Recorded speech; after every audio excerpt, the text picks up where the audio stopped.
Hello there. Welcome to the Travel Tracker. My name is Sharon Webb, and I want to show you some of the basic features of the Travel Tracker so that you can quickly get started using the Travel Tracker and submitting a trip request. Now, when you log in, you'll only see two tabs, the Main tab and the Calendar tab. On the Main tab, it's going to default you to your trip request. Notice here on the left. So if you are brand new to the Travel Tracker and you've never submitted a trip request before, there won't be anything here for you to view. But once you start submitting trip requests, you'll be able to see those requests that you have submitted and some summary information about those requests in this list. So for example, notice this first trip in our list that we can see our school and who submitted the request, when the request was submitted. If the requester was different than the teacher, you'll see that information as well in the first column. You'll see a trip number. You'll see the status of the trip request. If it's been approved, the word approved will be there. If it's still pending approval, you'll see the word pending, and you'll see an email address of the person whose approval you're waiting on, and some other information about the student count and passenger count. There is the trip leave date and return and leave time, the type of trip, the destination, funding information, the number of vehicles and the type of vehicles requested, who's responsible for assigning that vehicle in the district, and then if an assignment has been made, in the last column you'll see the bus number and the driver's name. So we can scroll through this list and see some examples of our trip requests and the different information that is showing up on the request. Notice this one here is pending approval and an email address of whose approval I'm waiting on. So you will have up-to-date information about all of the trip requests that you have submitted. You can open up these trip requests by clicking anywhere on the trip information and view the information that is in the request. If the request is still pending location approval, you would even be able to do some edits to that trip request if you needed to. Once the trip request has been approved, however, you will not be able to make any edits other than changing the date and the time of the trip.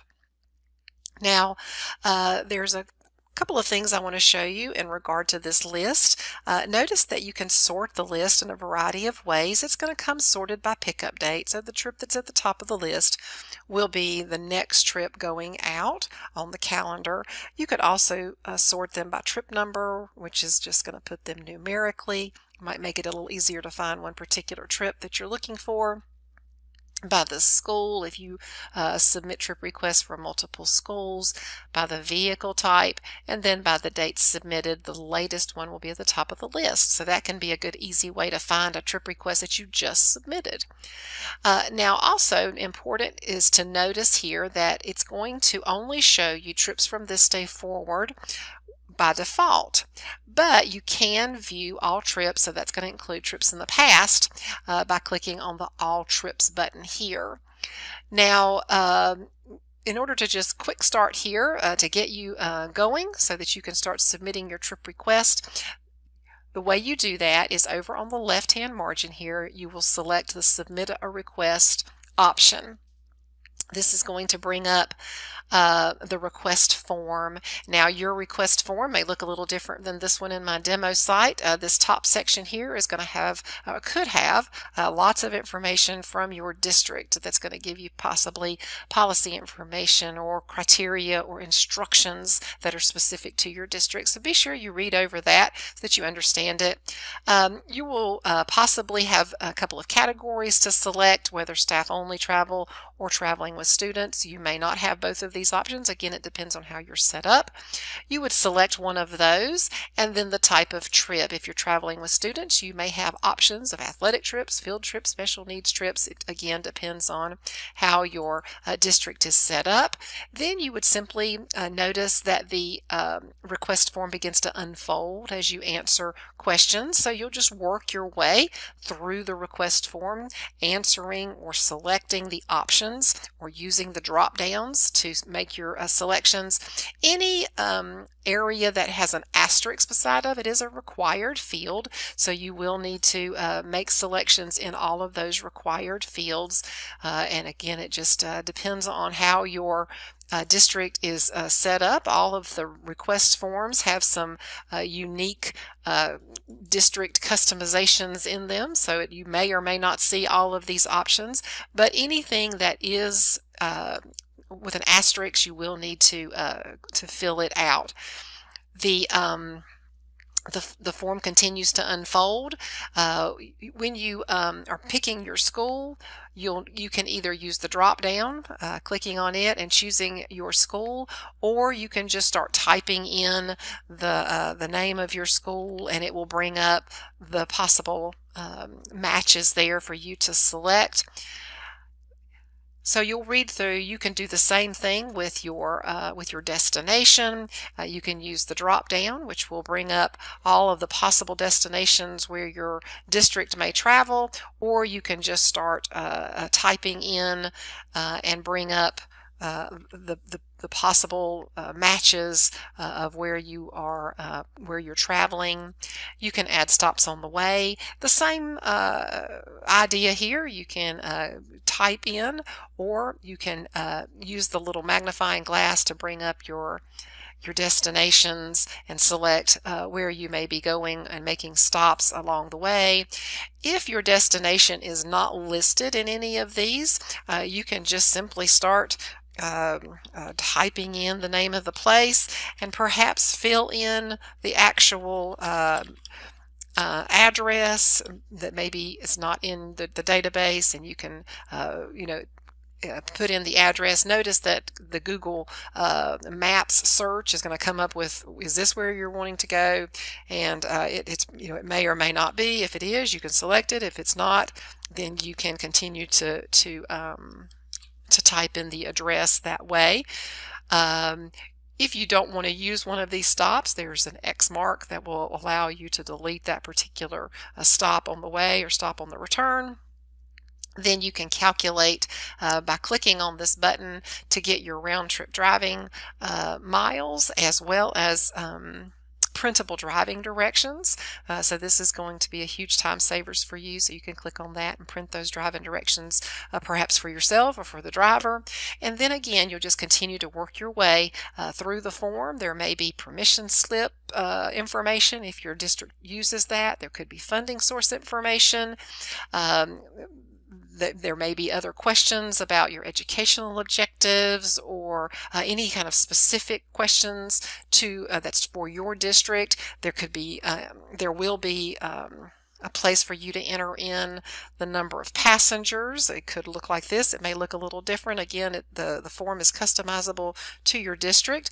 There will probably be an area where you can indicate if you need a vehicle, and you will be able to open that section up and determine, what type of vehicle are you going to be needing.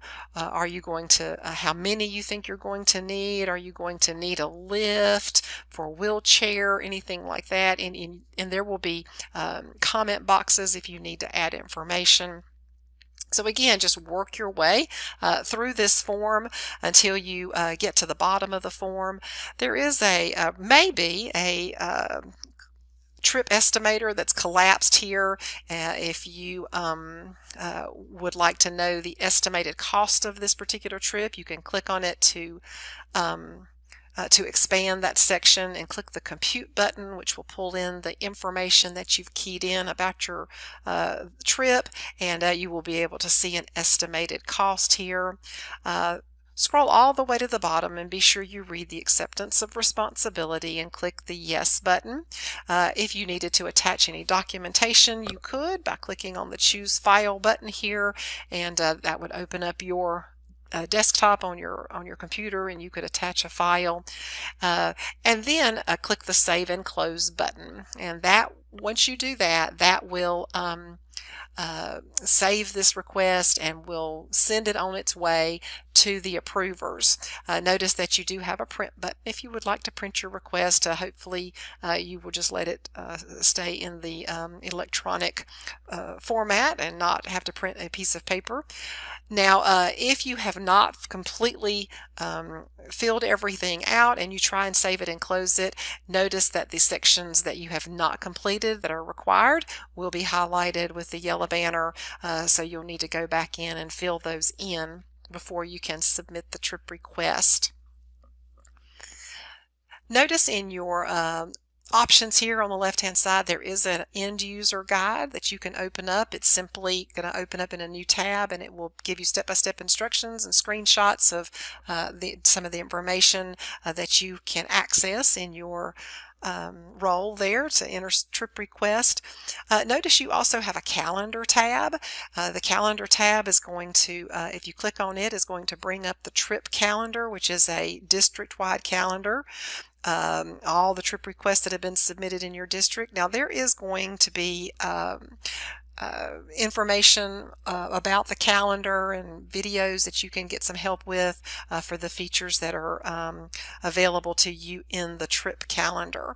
Speaking of help and training videos, I do want to show you that if you ever need any help with your travel tracker, please don't hesitate to let us know. In the upper right corner in red, there is a link to our support and training. So simply click on that. And in the lower right corner there's a little leaf here and you can click on that and you can be connected to our support desk here at the App Garden, and you can chat back and forth with one of the agents or you can ask them to give you a call and they can help answer any questions that you might have. We also have training videos that are available to you either in a Vimeo or YouTube format, and I do encourage you to take a look at those. It's just a library of training videos. There is a longer requester training here, the second one. You would click on this link here and it would open up that video for you to view, and you can scroll through and see all the other training videos that we have. A lot of these are, brief training videos that are really geared toward you as the requester, so be sure you take a look at those and get a little bit more information, a little more detail about what's going on in your travel tracker. So go ahead and get started. Go to your main tab and click on Submit a Request, and you'll be ready to put that request out there so that it can go through the approval process and have your vehicle and perhaps drivers assigned so that you can take that field trip or that athletic trip down the road. I hope you enjoy the travel tracker. Bye.